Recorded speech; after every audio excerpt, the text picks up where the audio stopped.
사랑하는 자들아, 주께는 하루가 천년 같고 천년이 하루 같다는 이 한 가지를 잊지 말라. 주의 약속은 어떤 이들이 더디다고 생각하는 것 같이 더딘 것이 아니라 오직 주께서는 너희를 대하여 오래 참으사 아무도 멸망하지 아니하고 다 회개하기에 이르기를 원하시느니라. 오늘 저는 꿈꾸는 구역이라는 제목으로 하나님의 말씀을 전하도록 하겠습니다. 2016년 새해가 시작되었습니다. 이 새해를 여러분 혼자 걸어갈 수 없습니다. 아니, 혼자 걸어갈 수 있어도 그렇게 해서는 안 됩니다. 하나님께서는 홀로 있는 인생이 아니라 함께하는 세상을 만드셨기 때문에 그렇습니다.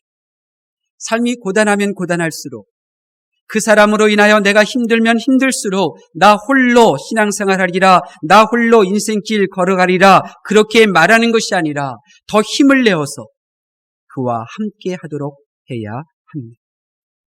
하나님께서 온 우주를 창조하실 때에 모든 피조물들은 쌍쌍이 만드셨는데 사람은 아담, 한 사람만 먼저 창조하셨습니다. 그 이유가 무엇입니까? 아담, 능력이 있었죠. 모든 피조물들의 이름을 지을 만큼 그렇게 관찰력이 있었고 그들의 특징대로 이름을 지어주는 창의력이 있었고 그 모든 피조물들의 이름을 기억해낼 줄 아는 그 왕성한 기억력이 있었으며 그 모든 것들을 돌볼 수 있는 뛰어난 건강 가지고 있었습니다. 능력이 있었지만 그가 홀로 있을 때 그의 모습이 아름답지 않았다고 기록하고 있습니다. 성경은 이것을 우리들에게 보여주고 있습니다. 그래서 내가 아무리 힘들어도, 그 사람이 아무리 부족해도 홀로 있는 것보다 함께함으로 하나 되려 하고 생각과 신앙도 하나 되는 일에 결코 포기하지 말라고 그렇게 처음부터 하나님은 우리들에게 가르쳐 주신 것입니다. 그러므로 2016년 내가 아무리 잘났고 아무리 똑똑해도 나 홀로 서 있어서는 안 됩니다. 나 홀로 하나님을 믿어서도 안 됩니다. 그것은 하나님께서 원하시는 것이 아닙니다. 나 홀로 걷는 신앙이 아니라, 나 홀로 하나님 믿는 신앙이 아니라, 내가 힘들어도, 나를 힘들게 하는 그 사람이어도 그 사람과 함께하는 한 해가 되어야 하는 것입니다. 올해 여러분 홀로 그렇게 인생길 걸어가지 마시고 더불어서, 어울려서 함께 하나님을 믿는 그 길을 걸어가시기를 예수님의 이름으로 축원합니다. 그래서 하나님께서는 여러분에게 여러분의 인생길에 벗으로 삼으라고 교회를 세워주신 것입니다. 교회는 여러분과 함께 비를 맞습니다. 교회는 여러분이 그렇게 뜨거운 태양볕 아래 메마른 땅을 걸어갈 때 여러분과 함께 하는 것입니다. 부디 2016년도 교회와 함께 하셔서 교회를 통하여 나를 힘들게 하고 또 나를 어렵게 하고 도저히 함께 할 수 없는 그 사람과 어울릴 수 있는 그 지혜, 그 성품, 그 능력을 공급받으실 수 있기를 예수님의 이름으로 축원합니다. 하나님께서는 저와 여러분이 이 천국을 향하여 걸어갈 때 나 홀로 걸어가지 아니하도록 하나님께서는 교회에 두 날개를 허락해 주셨어요. 그 두 날개를 통하여 우리는 함께 비상하여 천국을 향하여 나아가게 해주셨죠. 먼저는 지금 우리가 함께 예배드리는 대그룹의 날개입니다. 함께 예배드리고 함께 찬양하고 함께 하나님의 말씀을 읽으며 함께 예배를 드릴 때에 우리는 성령의 기름 부음을 받아 내가 이 땅에 거하나 나는 이 땅에 속한 사람이 아니요 나는 육에 머물러 있으나 나는 육의 사람이 아니라 하늘에 속하고 영에 속하고 이 세상의 어둠의 자식이 아닌 하나님의 자녀임을 우리 모두가 확인하여 너와 나는 하나님의 한 형제 자매임을 우리는 이 대예배를 통하여 확인할 수 있게 되는 것입니다. 다른 하나는 성도들이 함께 모이는 소그룹의 날개입니다. 이 소그룹에는 구역이 속하고 선교회가 속하고 크고 작은 모든 사역의 모임이 이 소그룹의 날개입니다. 이 소그룹 안에서 우리는 위로를 받죠. 이 소그룹 안에서 우리는 나의 손을 잡아주는 주님의 손길을 만나게 되죠. 이 소그룹 안에서 우리는 나에게 예비해 놓으신 그 하늘 면류관을 바라보며 충성되이 우리의 사명을 감당할 수 있게 되는 것입니다.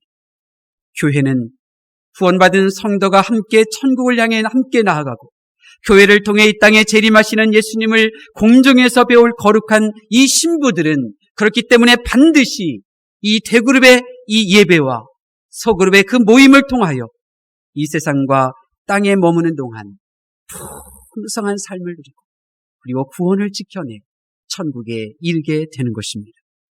오늘 저는 교회의 중요한 두 날개 중에 한 날개인 구역에 대해서 말씀드리기를 원합니다. 오늘 말씀을 통하여 내가 왜 구역에 속하여야 하는지, 구역은 어떤 곳이고 구역에서의 역할은 무엇인지 구원의 소중함을 발견하셔서 2016년도 나 홀로 신앙생활하는 것이 아니라 구역 안에서 위로함 받고 서로의 짐을 나눠주며 그 풍성한 은혜를 누리는 2016년도가 되실 수 있기를 바랍니다. 이 본문의 베드로후서 이 말씀은 베드로 사도가 감옥에 갇힌 지 2년째 되는 해에 기록한 말씀입니다.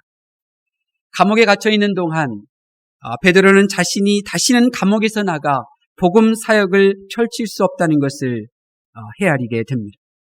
그리고 실제로 이 말씀을 기록한 1년 후에 바울 사도가 순교를 하고 그리고 그 다음 해에는 베드로 사도도 십자가에 거꾸로 달려 순교하게 됩니다. 그렇기 때문에 사도 베드로는 감옥에 갇혀 순교를 기다리면서 자신의 온 인생을 녹여내는 신앙의 핵심, 신앙의 이 진수를 이 교회들에게 그리고 장차 이 땅에 세워지는 그 미래의 교회를 바라보며 전수해 주기를 원했습니다. 그래서 오늘 본문을 보면 마치 서로 마주 보고 대화하는 그 분위기로 세월이 흘러도 변하지 않을 교회의 그 중요한 본질에 대한 꿈을 말씀을 통하여 펼치고 있는 것입니다. 하나님께서 오늘 본문을 통하여 우리 구역을 향하여 주시는 말씀 두 가지가 있습니다. 첫 번째는 구역은 주님의 말씀만 앞세워야 한다는 것입니다. 구역은 주님의 말씀만 앞세우는 곳입니다. 오늘 본문 말씀을 기록한 사도 베드로는 감옥에 갇혀 있습니다. 당시에 로마는 네로 황제가 통치하고 있었습니다. 참으로 신앙생활하기 힘든 시기였습니다. 더구나 교회의 기둥이라고 불리우는 사도 베드로와 사도 바울이 동시에 로마 감옥에 함께 갇혀 있습니다. 그리고 베드로가 로마 감옥에 갇혀 있는지 벌써 2년이 지나가고 있습니다. 베드로가 하루하루를 감옥에서 보낼 때에 그 마음이 어떻겠습니까? 감옥에서 빨리 나가 우리 교회 성도들에게 갔으면 좋겠다. 이 기도를 드리지 않았겠습니까? 이전에 베드로가 받았던 그 은혜도 다시 떠올렸겠죠. 그가 감옥에 갇혔을 때에 잠자고 있던 그를 천사가 깨워서 감옥문을 열고 그리고 사람들의 눈을 가리며 탈출시켰던 그 은혜를 또다시 베풀어 달라고 간절히 사모하지 않았겠습니까? 그런데 베드로는 이렇게 고백합니다. 우리 8절 말씀 다시 한번 보겠습니다. 8절 말씀 시작.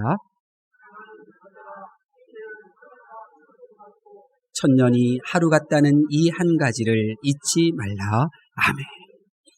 사랑하는 자들아, 주께는 하루가 천년 같고 천년이 하루 같다는 사실을 잊지 말라. 자신의 처지를 생각하면 일각이 여삼추 아니겠습니까? 불평할 만도 합니다. 낙심할 만도 합니다. 하나님께 불평할 만도 합니다. 교회를 생각하면 얼마나 초조했겠습니까? 얼마나 불안했겠습니까? 두려운 마음도 생겼을 것입니다.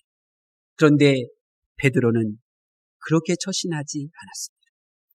자신의 처지와 교회를 생각한다고 하면서 불평하지 않았습니다. 자신의 사명을 생각하면서 하나님께 원망하지도 않았습니다. 베드로는 하나님의 말씀을 앞세우고 있습니다. 베드로에게는 하나님의 말씀이 먼저였던 것입니다. 사랑하는 성도 여러분, 베드로의 이 모습, 베드로의 이 믿음이 바로 우리 구역의 모습 그리고 구역의 믿음이어야 합니다. 구역은 베드로가 베드로와 같이 말씀을 앞세우며 말씀 중심으로 행하는 성도를 양육하는 못자리가 되어야 합니다. 구역은 말씀 중심의 성도를 생산해내는 밭이고요. 구역은 하나님의 말씀 중심의 성도를 고쳐내는 병원입니다. 그렇기 때문에 이 세상에 정말로 필요한 것은 말씀을 목숨보다도 앞세우는 성도입니다. 이 세상이 살기가 힘들고 걱정거리가 많은 것은 경제가 어렵고 북한의 핵 때문이 아니라 말씀을 앞세우려고 하는 성도를 찾아보기가 힘들기 때문입니다. 성경이 초지일관 전하는 메시지는 하나입니다. 하나님의 말씀보다 다른 어떤 것도 앞세우지 말라는 것입니다. 예수님께서도 십자가 앞에서 겟세마네 동산에서 기도하실 때 하나님의 말씀보다 앞세웠던 것들을 다 내려놓지 않으셨습니다. 이것이 바로 성경의 일관된 메시지입니다. 아담과 하와가 하나님의 말씀보다 자신들의 생각과 자신들의 감정을 앞세웠기 때문에 하나님께서 그들에게 주셨던 좋은 것들을 다 잃어버렸고 그들의 인생에 재앙이 몰려왔던 것 아니겠습니까? 하나님의 말씀보다 자신의 그 종교성을 앞세웠던 그 가인은 예배를 드리고 동생을 죽인 것 아니겠습니까? 하나님의 말씀보다 물질 사랑을 앞세웠기에 동료들은 아이성 전투에서 죽어나갔고 결국 본인과 가족도 몰살당한 것 아니겠습니까? 하나님의 말씀보다 자신을 더 앞세웠기에 사울왕이 하나님과 사무엘 선지자에게 버림받은 것 아닙니까? 성경의 메시지는 하나님의 말씀을 앞세우는 자에게는 복이지만 하나님의 말씀보다 다른 것을 앞세우는 자는 하나님께 버림받는다는 것입니다. 구역구역마다 하나님 말씀 중심으로 생각하고 하나님 말씀 중심으로 말하고 또 하나님 말씀 중심으로 행동하여서 이렇게 대그룹이 모여 함께 드려지는 이 예배에는 오직 말씀을 지켜 행하는 성도들이 드려지는 그런 예배가 2016년도에 매주 드려지실 수 있기를 예수님의 이름으로 축원합니다. 마지막으로 구역은 어떤 곳이냐? 영혼 구원을 위하여 움직이는 곳입니다. 자신의 삶에 몰두하는 재성이 우리 모두에게 있습니다. 그래서 평안할 때 해도 항상 자기 자신을 먼저 생각하죠. 자기 주변에 있는 사람을 헤아리는 것은 쉬운 일이 아닙니다. 심지어 아무 걱정이 없을 때 해도 혈육조차 헤아리지 못하는 사람들이 참으로 많습니다. 근데 하물며 자신의 몸도 추스르기 힘든 상황이라면 어떻겠습니까? 더 주변을 헤아리기가 힘들 것입니다. 지금 베드로가 그런 상황입니다. 자기 몸 하나, 자기 신앙 하나, 자기 믿음 하나 추스르기 힘든 상황입니다. 지금도 감옥 생활이 힘든데 2000년 전 로마의 그 감옥 생활이 쉬웠겠습니까? 죽던 말던 신경도 안 쓰는 그 간수를 바라보면서 이 감옥 생활한다는 것 보통 일이 아닙니다. 그렇다고 하면 당장 주님 오시라고 기도만 할 것 같은데 당장 주님의 재림이 더디다고 불평할 만도 한데 베드로는 그렇게 행동하지 않았습니다. 감옥에 갇혀있는 그 많은 불편함들 또 신앙적인 그 모든 갈등들 충분히 그에게 있을 만도 한데 그는 그 모든 것들을 견디고 그 모든 것들을 이겨냅니다. 왜 그렇습니까? 9절 말씀 다시 한번 볼까요? 9절 말씀 다 함께 봉독합니다. 시작. 주의 약속은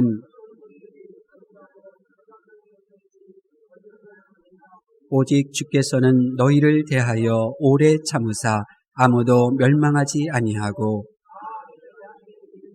원하시느니라. 아멘. 이것입니다. 지금 베드로의 마음이 바로 이것입니다. 나는 고생해도 괜찮다는 것입니다. 나는 감옥에 더 갇혀 있어도 괜찮다는 것입니다. 주님이 더디 오시는 것은 당연하다는 것입니다. 왜냐하면 주님은 아무도 멸망당하기를 원하지 않기 때문입니다. 베드로는 진심으로 고백하는 겁니다. 나는 고생해도 괜찮습니다. 나는 이 감옥에 갇혀서 죽어도 괜찮습니다. 한 사람도 멸망당하지 않고 회개할 수만 있다면 나는 이 모든 고난을 감내할 수 있습니다. 한 명의 영혼도 멸망당하지 않기를 원하는 영혼 구원의 이 믿음. 이 믿음은 도대체 어디에서 온 것입니까? 주님에게서 배운 거죠. 십자가를 앞둔 주님께서 베드로에게 이렇게 말씀하셨습니다. 사단이 너를 밀가 부르듯 하지만 내가 너를 위하여 기도했다. 베드로가 예수님을 3번 부인했을 때 베드로의 눈길이 주님의 눈길과 부딪혔죠. 그때 주님의 눈길은 괜찮아. 부활하신 후에 베드로가 여전히 고기를 잡고 있을 때 그를 찾아가 주셔서 주님은 말씀하셨죠. 네가 날 사랑하느냐? 내 양을 먹이라. 영혼 구원. 베드로가 만났던 주님의 마음은 오직 자기의 영혼을 구원하기 위한 그 마음이 전부였던 것입니다. 나의 영혼을 구원하기를 원하였던 그 주님의 마음을 베드로가 보았기에 그의 연약함을, 그의 상처를, 그의 아픔을 그는 극복해내고 일어날 수 있었던 것입니다. 여러분, 이것이 바로 구역이 영혼 구원을 위하여 움직여야 하는 이유입니다. 천국을 바라보는 영혼 구원의 그 마음만이 그 사람을 위하여 쉬지 않고 멈추지 않고 기도할 수 있는 것입니다. 천국을 바라보는 영혼 구원의 그 마음만이 이 세상에서 겪는 모든 아픔들을 잠재울 수 있는 것입니다. 지옥을 염두에 둔 영혼 구원의 그 마음만이 이 세상의 미련함과 어리석음 앞에 그렇게 낙심하고 어리석게 살아가는 그들에게 복음을 지혜롭게 전할 수가 있는 것입니다. 사랑하는 성도 여러분, 구역은 잠자고 있는 토끼를 그냥 지나쳐가는 그런 거북이와 같은 것이 아닙니다. 구역은 마치 잠든 토끼와 같이 물질 만능주의에 붙잡혀 잠자는 그를 흔들어 깨우는 것입니다. 자신을 위한 감성 소비에 묶여 화려한 잠을 자는 영혼들을 향하여 소리질러 그들을 깨우는 것이 바로 구역인 것입니다. 그래서 나 홀로 천국을 향하여 걸어가는 거북이가 아니라 잠자는 그들을 깨워 그들과 함께 가는 좋은 친구와 같은 존재가 바로 구역인 것입니다. 그렇기 때문에 영혼을 구원하려는 구역에 모이는 성도는 잠자는 성도를 내버려 두지 아니하고 그들을 깨우는 일을 결코 멈추지 않습니다. 내가 깨워봤노라고, 내가 깨웠었다고, 나는 충분히 할 만큼 했다고 결코 그 말을 할 수 없습니다.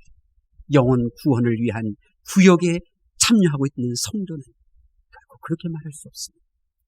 영혼을 구원하려는 구역에 참석하는 성도는 세상의 깊은 잠에 빠진 불쌍한 영혼에게로 다시 돌아가 이제 빨리 잠에서 깨어 함께 천국을 향하여 걸어가자고 권면하는 말을 멈추지 않습니다. 여러분이 모이는 그 구역이 2016년도에 잠자는 영혼들을 깨울 수 있기를 바랍니다. 여러분의 잠자는 식구들을 깨우십시오. 여러분이 알고 있는 그 지인들을 깨우십시오.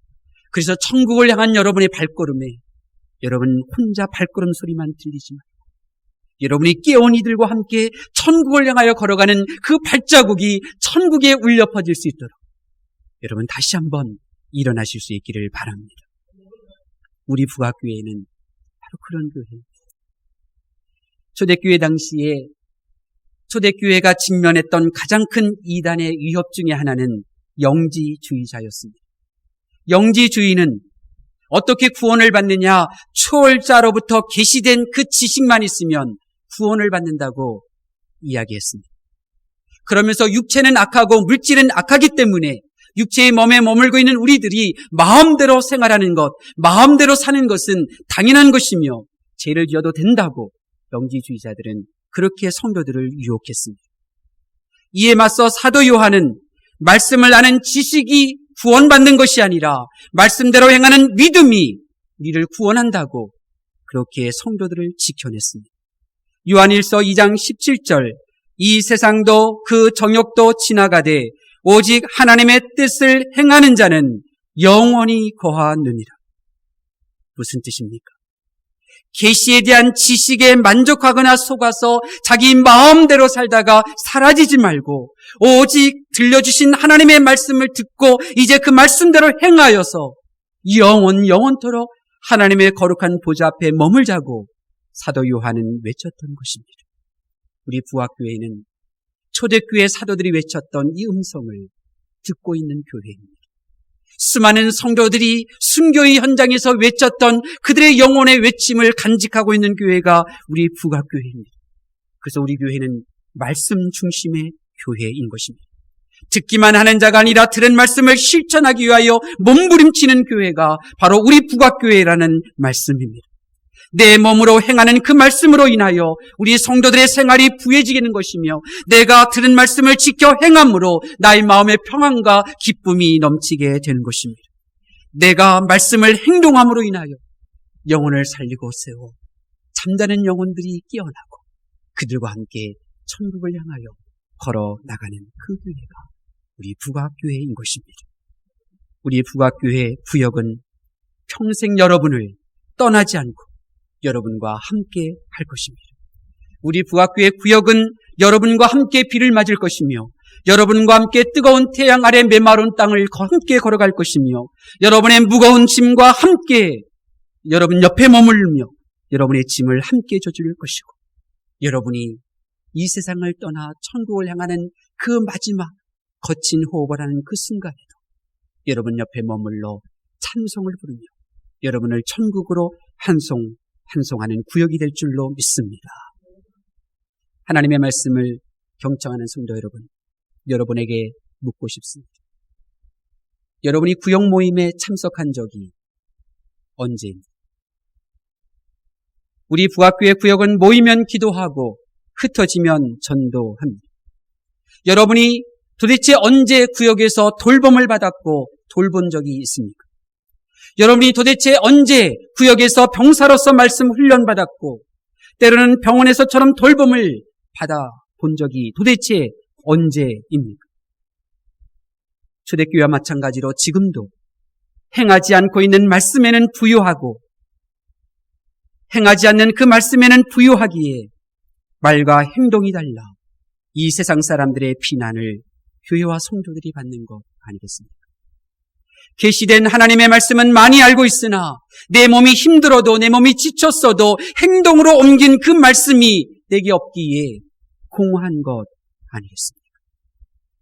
구역모임, 말씀대로 행하려는 구역, 잠자려는 영혼을 깨우려고 움직이는 그 구역을 내가 멀리 했기에 나의 소망도 나의 믿음도 무너져가고 있으며 전능하신 하나님, 우리의 기도를 들어주시고 우리에게 도움의 능력의 손길을 펼치시는 하나님을 향한 부르짖음의 간구소리도 사라지고 세상의 깊은 잠에 빠져들고 있는 것 아니겠습니까?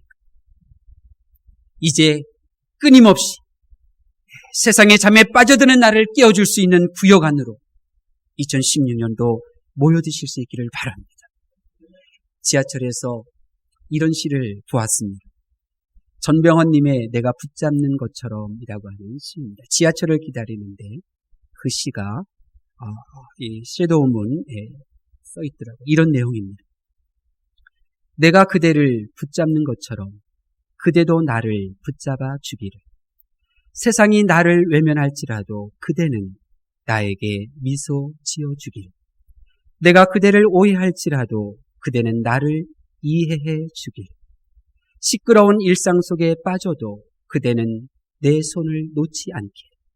내가 오만하게 굴어도 그대는 나를 진실한 눈으로 보길. 그대요. 그대는 어머니이시다.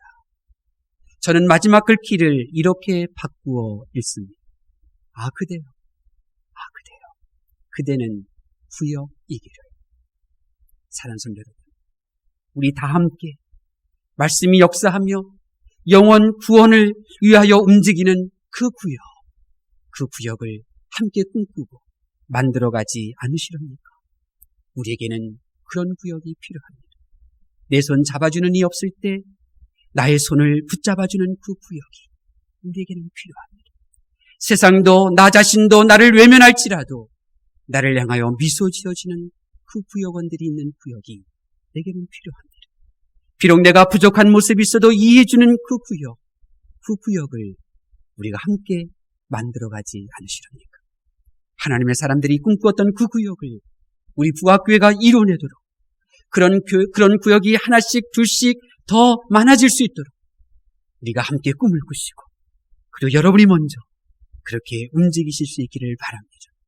그러면 하나님께서 구역마다 놀라운 복을 허락해 주실 것입니다. 요한일서 3장 21절에서 22절 말씀입니다. 사랑하는 자들아, 만일 우리 마음이 우리를 책망할 것이 없으면 하나님 앞에서 담대함을 얻고 무엇이든지 구하는 바를 그에게서 받나니, 이는 우리가 그의 계명을 지키고 그 앞에서 기뻐하시는 것을 행합니다. 여러분, 우리 부학교의 구역마다 하나님께서 기뻐하시는 영혼 구원을 위하여 움직이며, 우리 구역이 하나님의 말씀을 지켜 행할 때에 하나님께서 1구역부터 16구역까지 복의 복을 더하여 주시는데, 먼저는 담대함의 복이며 무엇을 구하든지 응답받는 그 기도의 응답의 복을 허락해 주신다고 약속해 주셨습니다. 이제 어떤 구역이 먼저 자기 자신과 세상을 향하여 두려움이 가득한 우리 인생길에 하나님이 주시는 담대함의 복을 받을 것입니까? 두려움투성인 이 세상에서 하나님 주시는 담대함으로 우리 살아가는 그 구역의 그 놀라운 그 복을 여러분의 것으로 삼으실 수 있기를 바랍니다. 구역에서 함께 할 때 어울릴 수 있는 그 성품, 그 겸손함으로 우리가 다듬어지게 될 것입니다. 우리 구역에서 함께 할 때 나만 먹고 살겠다고 일했던 그 모든 재능들을 구역 식구들에게 따뜻한 밥 한 끼 대접하며 그들을 섬기며 기뻐하는 그러한 나의 인생, 그리고 구역의 그 소그룹 모임이 기쁨과 찬양이 넘칠 수 있도록 악기와 또 악기를 배우고 또 요리로 섬겨지는 그런 나 자신의 개발되는 그 모습들이 나타나게 될 것입니다. 그 모든 두려움은 떠나가고 그 풍성함을 여러분 구역에서 누리실 수 있기를 바랍니다. 또한 하나님께서는 모여 기도하는 구역마다 무엇이든지 응답해 주실 줄로 믿습니다.